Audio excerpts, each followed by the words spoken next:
जय हिंद दोस्तों, वोकैब इन 5 मिनट्स में आपका स्वागत है। आज हम 2 वर्ड्स देखेंगे जो आपके एग्जाम में आ सकते हैं। वर्ड देख लेते हैं हमारे लिए क्या है। ऑकवर्ड। ऑकवर्ड देखिए, ऑकवर्ड का मीनिंग सिंपल सा रहता है कि कोई ऐसी चीज़ जो बहुत ही अजीब हो, जिसको देखने से आपको भद्दा लगे, अजीब लगे, या कोई ऐसा काम किया जाए किसी के द्वारा जो कि बहुत ख़राब लगे, जिसको हम अनाड़ी कह सकते हैं। तो इसके सिनोनिम्स देख लेते हैं और एक उसके एंटोनिम्स भी देखेंगे। तो सिनोनिम्स में क्या आ जाता है, सबसे पहले आप देखिएगा क्लमजी वर्ड। देखिए, क्लमजी हम यूज़ करते हैं जब कोई ऐसी चीज़ हो जो बहुत ही देखने में क्या हो, अजीब हो। तो उस चीज़ के लिए हम क्या यूज़ करेंगे, क्लमजी वर्ड यूज़ करेंगे। दूसरे बात आगे हमारा अनगेनली। देखिए, जब हमें कोई चीज़, हमने ऐसा काम किया है जिससे हमें वो काम बहुत भद्दा है या अजीब है, तो उससे क्या हमें गेन हो सकता है? तो उससे हमें कोई गेन नहीं होगा। तो उससे क्या होगा, हमें अनगेन। तो हम उसको क्या बोलेंगे, अनगेन। नहीं, आप इसको याद रख सकते हैं ऐसे। पोंड्रस या रफ। देखिए, पोंड्रस का मतलब होता है कि पोंडर करना, यानी किसी चीज़ के ऊपर विचार करना।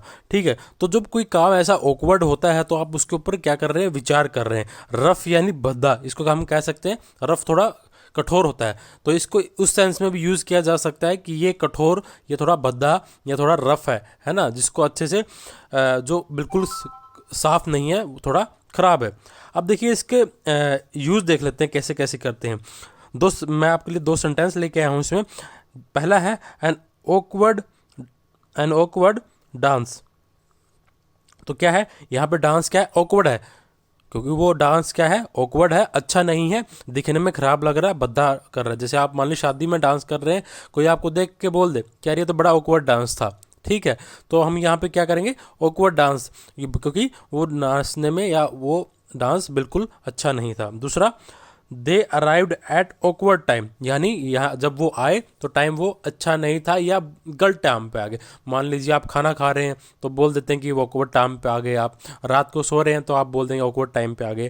ठीक है, तो आपने इसका क्या मतलब है, ऑकवर्ड का हिंदी मतलब रहता है अनाड़ी, भद्दा और अजीब। अब इसके एंटोनिम्स देख लेते हैं। देखिए, एग्जाम में सिनोनिम्स के साथ एंटोनिम्स भी पूछे जाते हैं, तो आपको याद रखना है कि ऑकवर्ड के सिनोनिम्स तो हमने देख लिए, 4 सिनोनिम्स देख लिए। अब उसके हम क्या, 4 एंटोनिम्स देख लेते हैं।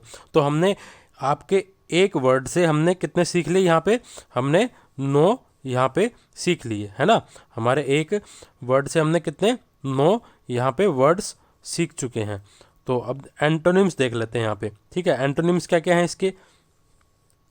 एंटोनिम्स हो गया क्लेवर। देखिए, जब भी कोई आप काम अच्छा करेंगे, साफ करेंगे, सुथरा करेंगे, तो आप क्या है, क्लेवर करेंगे। लेकिन अगर आप कोई काम उसको अच्छा नहीं कर रहे हैं, थोड़ा गड़बड़ करके कर रहे हैं, तो आप क्या, फूल हैं, या वो आप क्लेवरली नहीं कर रहे हैं। ठीक है, तो अगर आप काम अच्छा कर रहे हैं तो आप मतलब क्लेवर हैं। दूसरा देखिए, डेक्स्चरस। डेक्स्चर्स का मतलब भी होता है जो बंदा क्लेवर हो। ठीक है, स्किलफुल। देखिए, अगर आपके पास कोई स्किल है, तो इसका मतलब क्या है, आप क्लेवर हो गए।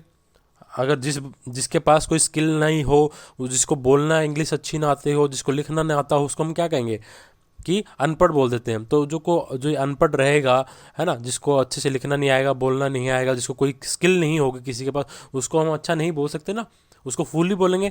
लेकिन जो लड़का या कह लीजिए पर्सन जो अच्छे से बोलता है, जिसको अच्छे से लिखना पढ़ना आता है, जिसके पास कोई स्किल होगी मान लीजिए, तो वो क्या होगा, वो क्लेवर हो जाएगा, है ना। तो हमारे पास 2 और वर्ड है, एप्ट और डेक्स्चरस। तो डेक्स्चरस का मतलब भी क्या होता है, क्लेवर होता है, और एप्ट का मतलब भी क्या होता है, क्लेवर होता है।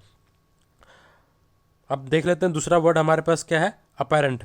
देखिए, अपेरेंट में क्या होता है, अपेरेंट में हमारे पास क्या है, इसका मतलब होता है बहुत ही स्पष्ट, प्रत्यक्ष और प्रकट। 3 हिंदी में इसके मतलब है। देखिए, अपेरेंट का मतलब तो कोई चीज़ आपको ऐसी जो साफ से दिखाई दे जाए, बिल्कुल आपको साफ साफ दिखाई दे रही है। उसका सिनोनिम्स देख लेते हैं। एविडेंट। एविडेंट बना है हमारा एविडेंस से, तो एविडेंस बोलते हैं ना। तो एविडेंस कहाँ से आ गया, कोई क्राइम होगा तो एविडेंस, यानी एविडेंस दिख रहा है, साफ साफ दिख रहा है। ऑब्वियस तो हम कॉमन भाषा में यूज़ करते हैं। डिस्टिंक्ट यानी साफ, बिल्कुल साफ दिख रहा है कोई चीज़। परसेप्टिबल, ये आपका थोड़ा वर्ड है, आपको इसको याद रखना पड़ेगा। परसेप्शन से, परसेप्टिबल को हम याद कर सकते हैं परसेप्शन से, है ना। परसेप्शन, परसेप्शन क्या होता है आपका दूरदृष्टि, तो आप मतलब साफ साफ देख पा रहे हैं, तो परसेप्शन से आप याद कर सकते हैं परसेप्टिबल। अब हम इसके एंटोनिम्स देख लेते हैं। एंटोनिम्स में आगे कोई चीज़ मास्क, आप अपने चेहरे पे मास्क लगा रहे हैं तो क्या कोई दूसरा बंदा आपको पहचान पाएगा? नहीं पहचान पाएगा। कोई चीज़ धुंधली हो जाती है, साफ साफ नहीं दिखाई देती है, ठीक है। ऑब्सक्यूर, ऑब्सक्यूर को हम कैसे याद कर सकते हैं? ऑब्सक्यूर को हम याद कर सकते हैं ऑब्स्टेकल से, ठीक है। ऑब्स्टेकल अगर आप कोई लगा देंगे तो कोई चीज़ अगर आपके सामने ऑब्स्टेकल लगा दे तो क्या आप उस ऑब्स्टेकल के पार की चीज़ देख सकेंगे? नहीं, तो क्या होगी? अप्रत्यक्ष होगी। डिस्टिंक्ट का उल्टा हो जाएगा इनडिस्टिंक्ट।